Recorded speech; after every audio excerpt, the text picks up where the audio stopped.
This is the Daily Blast from the New Republic, produced and presented by the DSR Network. I'm your host, Greg Sargent.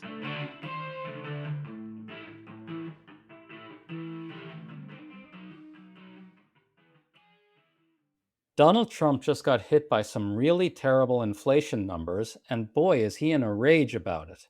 He erupted at a reporter for asking a reasonable question about prices, seethed at another reporter over his ballroom, and made an admission about ordinary Americans' economic pain that was incredibly self damaging. Yet we're in a split screen moment. Trump's inability to resolve the Iran fiasco means his travails with inflation will likely keep getting worse. But we're also seeing GOP chances in the midterms rebound significantly due to redistricting. So we're working through all of this with Democratic strategist Simon Rosenberg, who's been arguing for months that Trump's political problems on the economy predate the Iran war and won't be fixed if the war ends. Simon, always good to have you on. Greg, it's always great to be with you. So we just learned that consumer prices spiked big time last month, much of it driven by energy prices rising due to Trump's war. The consumer price index is up 3.8% in April relative to last year. That's up from 2.4% before the war. But even if you take out volatile food and energy costs, prices still rose by the same amount. Simon, your quick reaction to all that news? Yeah, I mean, look, the Trump's tariffs and his broader economic strategy had already caused the economy to slow, job growth to slow, and inflation to reignite prior to the war. And the more data that we've gotten, the more incredible. It's clear he's took an extraordinary risk by engaging in this war, given that things were already heading in the wrong direction in the economy, which we also saw in his polling data. And now we've had a couple months of post-war data, and Trump's polling numbers are collapsing even further. His economic ratings are going down. We have the lowest consumer confidence recorded in 65 years, and the inflation numbers are ugly. And so it's pushing him and his party further and further away from the electorate. Absolutely. And Trump knows he's in trouble on all this. He was asked about all of it by a reporter and he lost it. Listen. Mr. President, your promise to bring inflation down is now at its highest level in 3 years. Are your policies not working? What's happening? Policies are working incredibly. If you go back to just before the war, for the last 3 months, inflation was at 1.7%.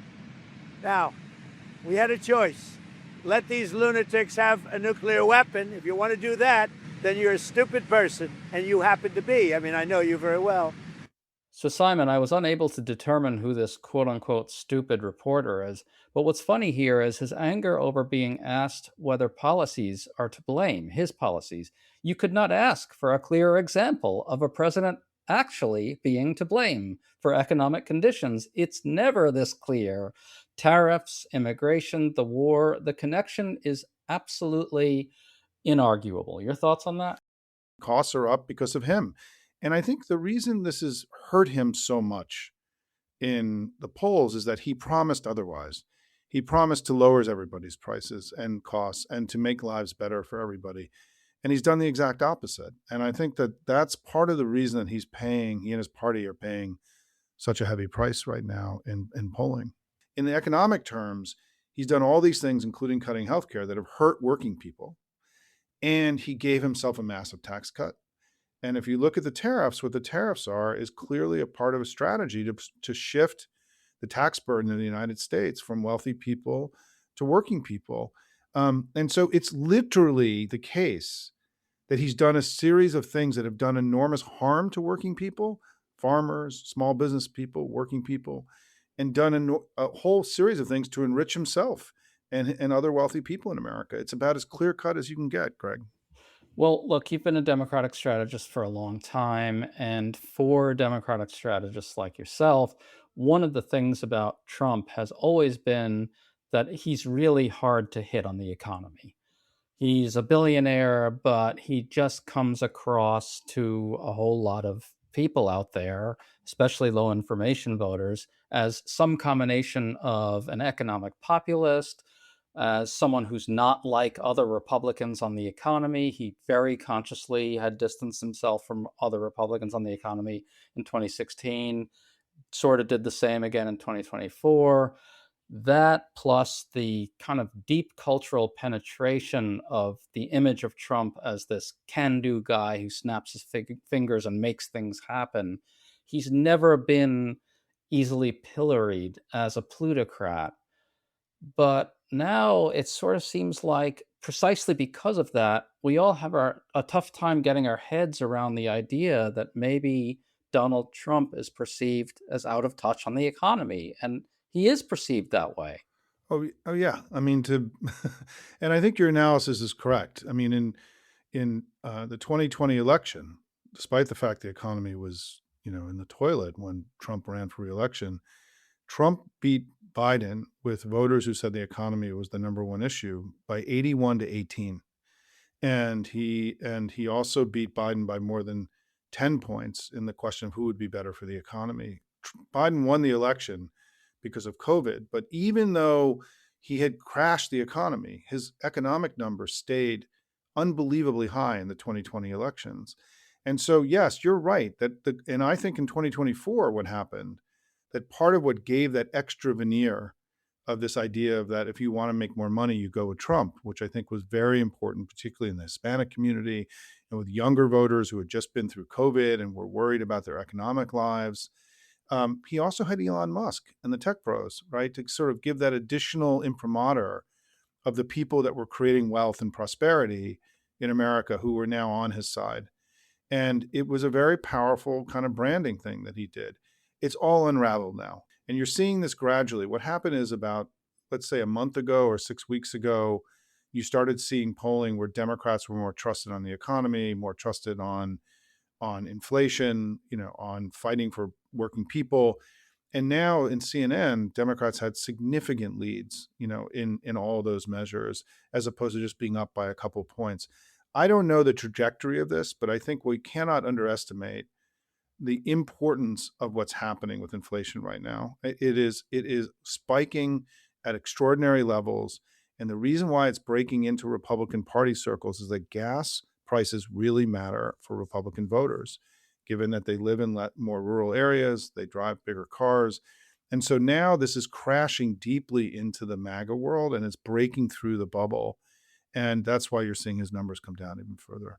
I want to get to the question of Democrats and the economy in a bit, but first let's listen to more of Trump. A reporter asked him to what degree Americans' financial situation shapes his thinking about Iran. Listen. With your negotiating with Iran, Mr. President, to what extent are Americans' financial situations motivating you to make a deal? Not even a little bit.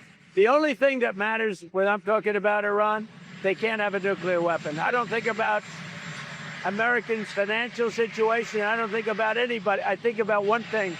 We cannot let Iran have a nuclear weapon. That's all. This is going to end up in a lot of Democratic ads. Note the claim that he doesn't think about Americans' financial situation even a little bit. Simon, this is somebody who is absolutely convinced that he and Republicans are politically untouchable in the economy. Someone who thinks his ability to control what Americans think of him and the GOP is absolute. And I think there's a real serious hubris at work here, kind of rooted in what we were just talking about, which is that for years, for cycle after cycle, he was untouchable on the economy. And he still thinks he is, right? Well, and they also have said that they think that the war is just going to end magically, right? Just the way that COVID ended, right? He kept saying COVID is just going to end one day. The war is just going to end and things are going to snap back to the way they were. And I think that is the wide belief in the Republican Party now, that this is a temporary blip. And yet what we're seeing in the inflation data in this report is that, remember, energy inflation is different than food inflation or different than other inflation because it affects anything that is transported, also goes up in price. And so it's like a multiplier through the economy. It's not just a singular pillar in inflation. And you're starting to see that impact, for example, on food prices. The Republicans and Trump, I think, are in a place of extraordinary denial and magical thinking about the depth of the hole that he's digging for them right now because of the war. To stay up to date on all the news that you need to know, there's no better place than right here on the DSR network. And there's no better way to enjoy the DSR network than by becoming a member. Members enjoy an ad-free listening experience, access to our Discord community, exclusive content, early episode access, and more. Use code DSR26 for a 25% off discount on sign up at thedsrnetwork.com. That's code DSR26 at thedsrnetwork.com/buy. Thank you and enjoy the show.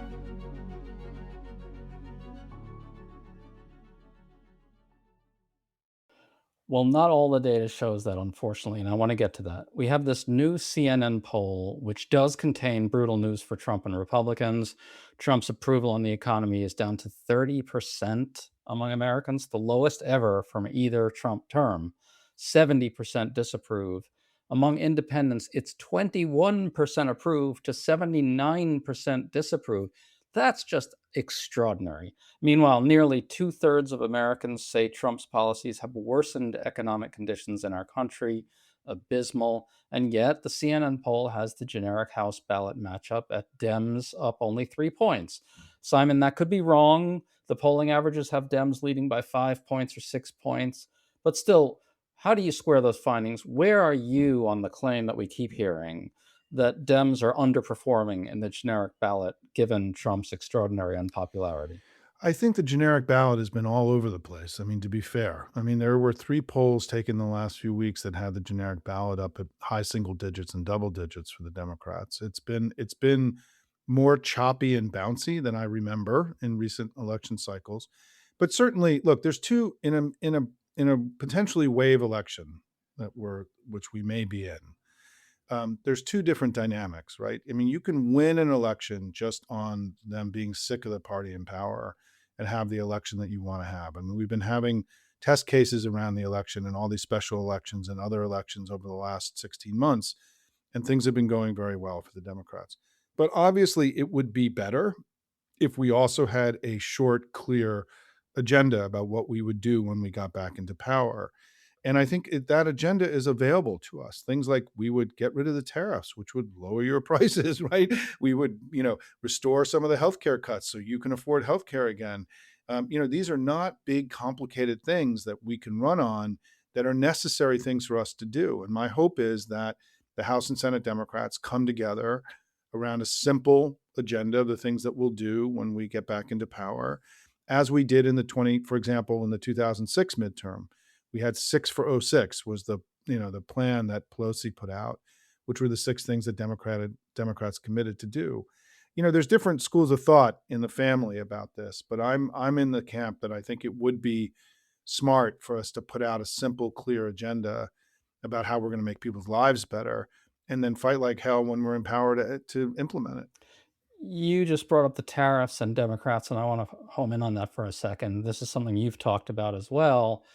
Obviously, healthcare, Democrats feel really comfortable running on. We all almost joke about it all the time at this point. But tariffs, less so. You do see some Democrats attack the tariffs, and Democrats have been pretty good in some of these congressional votes. And yet, you don't hear that many Democratic candidates in tough races in tough House districts or tough states really going hard at the tariffs, which is just mystifying to me. Here's my fear about that, Simon. I fear that a lot of these Democrats see these tariffs as somehow economic populist and therefore a little bit untouchable, that these Democrats fear that Trump is speaking to an authentic sentiment in the electorate that's pro-tariff and anti-air alliances and anti-globalization and anti-trade. And I think Democrats have to get over that. The tariffs are a fucking disaster. They caused the inflation, and Democrats shouldn't be afraid of saying that. Your thoughts on that? Am I right or wrong? It's like most of the times when I join you, you raise interesting and complicated things. I do think I've been a little surprised that Democrats have put a lot more energy into the healthcare discussion than tariffs and inflation, particularly given what Trump promised, and particularly given that we know that inflation hurt Biden in 2024. But I will say that I've interviewed most of the battleground state House and Senate candidates in the last couple of months. And the first thing that comes out of their mouths is tariffs and higher prices. And I want to just make sure your listeners are aware that in these races, here's what they're working with as candidates. All these incumbent Republicans voted for the tariffs and higher prices and challenges for small businesses and farmers. They voted for the war, which further increased gas prices and other prices. They voted for the healthcare cuts, which as every day that we get closer to the election, those cuts are going to be more biting in every one of these districts. They all voted to fund ICE at unprecedented levels without any reforms. And they voted to cut taxes on the wealthiest people while raising them for middle class people. I've been doing this a long time, 34 years full time. And I don't know that we've ever had so much to work with. And because to your point, Greg, I don't know that we've ever seen a party so avowedly plutocratic and unconcerned with the welfare of regular people as we're seeing right now in Trump's second term. Well, I'm really heartened to think that you think some of these Democrats in tough races are engaging on the tariffs. You mentioned a little bit earlier that Democrats are leading on the economy in polls. I agree that that's an important thing, that it's actually something of a milestone to have Democrats favored or more trusted on the economy than Republicans. But, and I want to ask you about this, I think the data is a little bit less conclusive than I'd like it to be. You sometimes see polls with the Republicans up. And for that to be happening at a moment like this, when again, the case is so clear that Trump's policies are to blame for economic conditions being so abysmal, for that to happen amid something like that is a little disturbing to me. And I wonder candidly, Simon, how much do you worry about the state of the Democratic brand right now? Obviously, it's not where it needs to be. Let's face it. So, where are you on all that? Yeah, no, I agree. Let me make 3 points about what I think is going to happen with the brand. One is, I think the further we get away from the election, the sort of ugly hangover from what happened in 2024 will be more in the rearview mirror and it'll be less of a drag on us. Second is that we're not running as a party brand, we're running candidates. And when candidates actually are running against Republican candidates, we've been way outperforming, the current fundamentals of the election, right? And that's because when it's an actual Democrat and an actual Republican and not the abstract brand, we're doing much better. You also see that to be the case in a lot of the House polling. When you actually name the House candidate, our numbers get a little bit better. And then the third thing is, yes, I think it would be better for us as a national party to have a simple agenda. But what's going to happen is that the candidates in these races are going to be running on a simple agenda, whatever it is, and whether the national party does or not.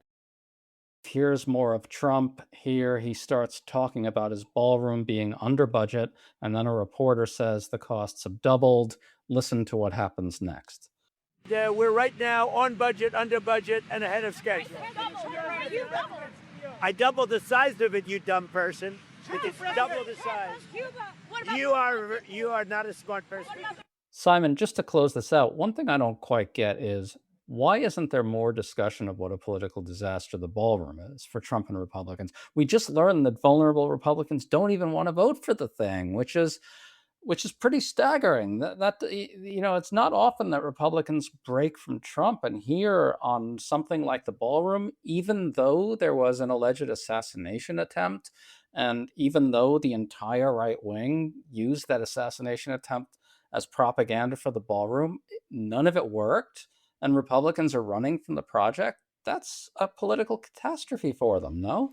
Look, I think Trump goes to China in a few days, and he's going to go there an unbelievably in a very weakened position. His tariffs, the economy, the data on the economy is terrible. His economic program clearly isn't working. His war has failed. His tariffs which was a central bludgeon he was using against the Chinese, were just declared illegal for the second time. He's falling asleep regularly, looking like an old man who's ready to, move on and do something else.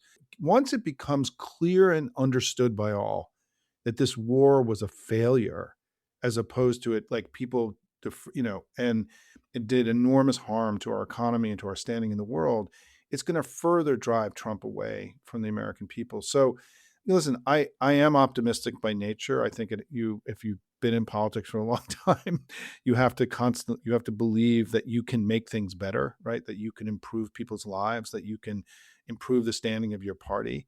And I think that right now, the Trump is feeling like the stench of failure is actually getting far more powerful than any sense that they're in any kind of recovery right now. And if we put our heads down, I think we can have the election that we all want to have. Simon, great to talk to you as always. Greg, love to be with you. Thanks for your incredible hard work. The hardest working man in show business. I've been calling you for years. I wish I could say that isn't true, Simon. Thanks for coming on. Take care. Thanks, everybody.